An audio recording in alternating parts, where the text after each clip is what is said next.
তোমার মার জামিনের কিছু হলো? দেখো না, আমার ভাইটা তো ওর বউয়ের জামিনের ব্যবস্থা করতে পর্যন্ত যেতে চাইছে না। আমি অবশ্য গিয়েছিলাম, উকিলের সঙ্গে কথাবার্তা বলে এসেছি। যদি জামিনেও ছাড়া পেত। দেখ বড়দা, তোকে আমি আগেও বলেছি, আবারও বলছি, তুই যদি এসব চেষ্টা করিস তাহলে নিজের দায়িত্বে করবি। ও যদি এই বাড়িতে ফিরে আসে, আমি কিন্তু এই বাড়িতে থাকবো না। আমি এই বাড়ি ছেড়ে চলে যাব। এসব কথা কেন বলছিস? আরে সে তো তোর মেয়েরই মা, এ কথা বললে চলে? আগে দেখ, কেস হবে, ফলাফল বেরোবে, তারপর যা করার করবি। আর তাছাড়া তার আগেও থাকবেটাই বা কোথায়? দেখো মেজ ঠাকুরপো, আমি রাগ করে যা বলেছি, কিন্তু দেখো চান্দ্রী তো আমাদের বাড়িরই একজন। ও হয়তো আমাদের বাড়ির একজন মনে করে না, কিন্তু আমরা সকলে তো ওকে বাড়ির একজন বলেই মনে করি। দেখো বিচারে যা হয় হবে, যা শাস্তি হয় সেটা তো আমাদের হাতে নেই, আমাদের তো সেটা মেনে নিতেই হবে, তাই না? কিন্তু তার আগে যদি ওর জামিন হয়, তুমি ওকে বাড়িতে নিয়ে এসো মেজ ঠাকুরপো, আর রাগ করে থেকো না। আচ্ছা বৌদি, তোমার ভয় করে না? হ্যাঁ, মিনির জন্য তোমার চিন্তা হয় না?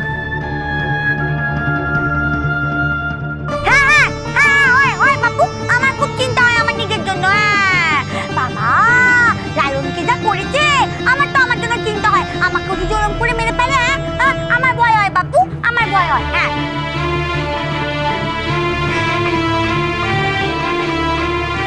মিনিমা, দেখছো তো ঋষি এসেছে, আমরা কথা বলছি। এখানে তোমার কথা বলার কোনো দরকার নেই।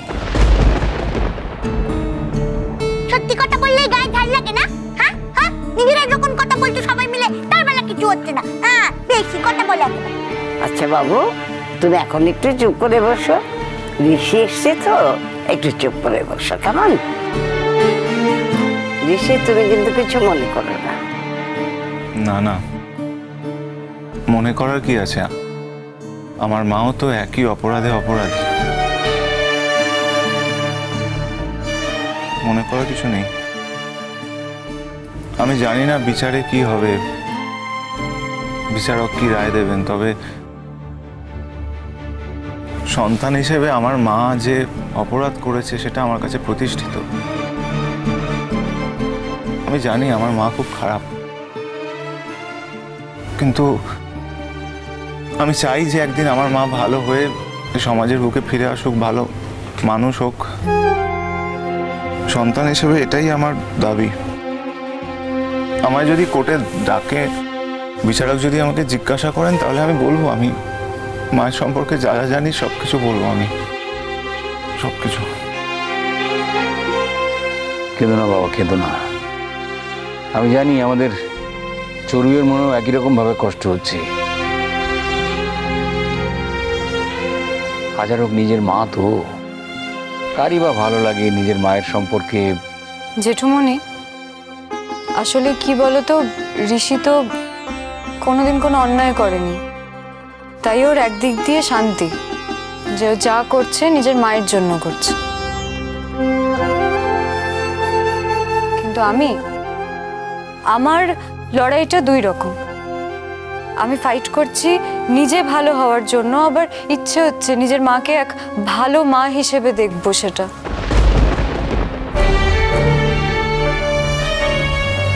বোঝাতে পারছি না, আমি বোঝাতে পারবো না তোমাদের আমার কি অবস্থা। অবশ্য এসব কথাগুলো বলে কোনো লাভ নেই, কারণ এসব কথা তোমরা যে বিশ্বাস করবে তার তো কোনো গ্যারেন্টি নেই।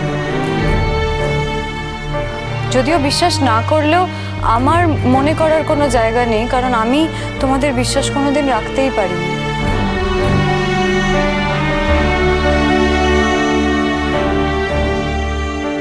চড়ুই চড়ুই, আগে যা হয়েছে হয়েছে, কিন্তু এখন সত্যি সত্যি তোমাকে দেখে বোঝা যায় চড়ুই যে তুমি প্রতিনিয়ত নিজের অন্যায়ের ঊর্ধ্বে ওঠার চেষ্টা করছো, অনেক ভালো হওয়ার চেষ্টা করছো।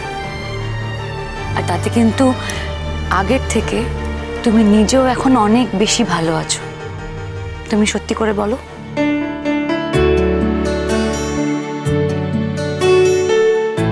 আছি, ভালো আছি, এটা সত্যি কথা। কিন্তু আজকে বৌমনি, তোমাদের সবাইকে আমি একটা কথা বলতে চাই, একটা কথা বলবো বলেই ডেকেছি। ঋষিকেও সেই কারণেই ডেকেছি এখানে। ঋষি আমাকে আমার কাছে একটা প্রস্তাব রেখেছে, বলেছে আমার হাত ধরে সংসার করতে চায়।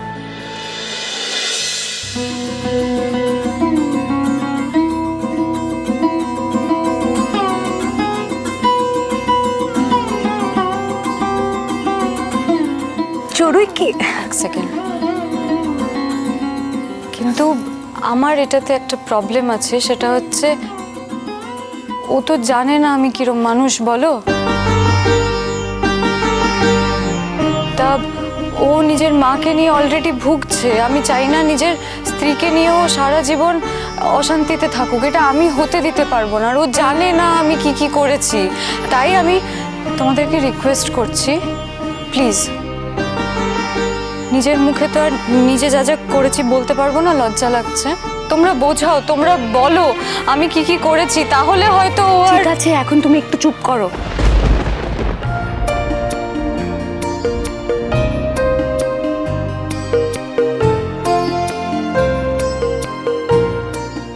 ঋষি, তুমি তুমি যেই কথাটা বলেছো, বিশ্বাস করো আমাদের সবার কাছে না এর থেকে আনন্দের আর কিচ্ছু হতে পারে না গো। আর এই কথাটাও সত্যি, আমরা বাড়ির সবাই এই এক দুদিনেই তোমাকে দেখে, তোমার সঙ্গে পরিচয় হয়ে আমাদের সবারই তোমাকেও খুব ভালো লেগেছে। শুধু আমাকে ভালো লাগলে চলবে না, মানে আমি কোথায় থাকি সেটা জানতে হবে, কোথায় চাকরি করি সেটা জানতে হবে, পুরোটা জেনেই তবে। আরে বাবা, এসব কথার তো আর কোনো মানে হয় না, কেন এগুলো? আচ্ছা, মেয়েটা বরাবর খারাপ ছিল না। দেখো, তবে যদি নিজের মাই ইন্ধন দেয় তাহলে মেজে বৌমা সম্পর্কে আমাকে এইসব কথা বলতে হচ্ছে, আমার খারাপ লাগছে, কিন্তু কথাটা তো সত্যি।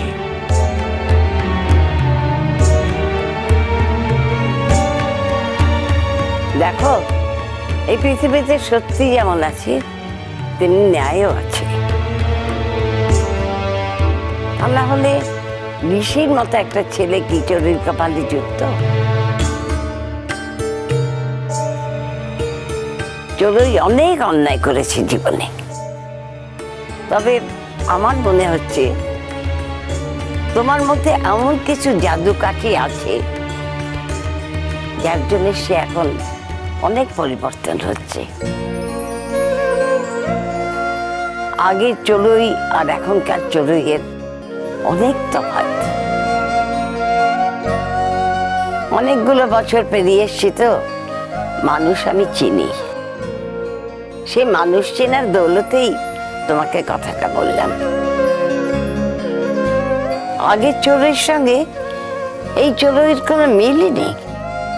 সে তো চেষ্টা করছে, ও একটু একটু করে ভালো হয়ে ওঠার চেষ্টা করছে। তুমি যদি বাবা ওকে একটু সুযোগ দাও। দেখুন, আমি অতীত নিয়ে মাথা ঘামাতে চাই না। আমার কাছে বর্তমান, ভবিষ্যৎ এটাই সত্যি। আমি বর্তমান নিয়েই ভাবতে চাই এবং বর্তমানের উপর বেস করে আমি আমার ভবিষ্যৎ গড়তে চাই।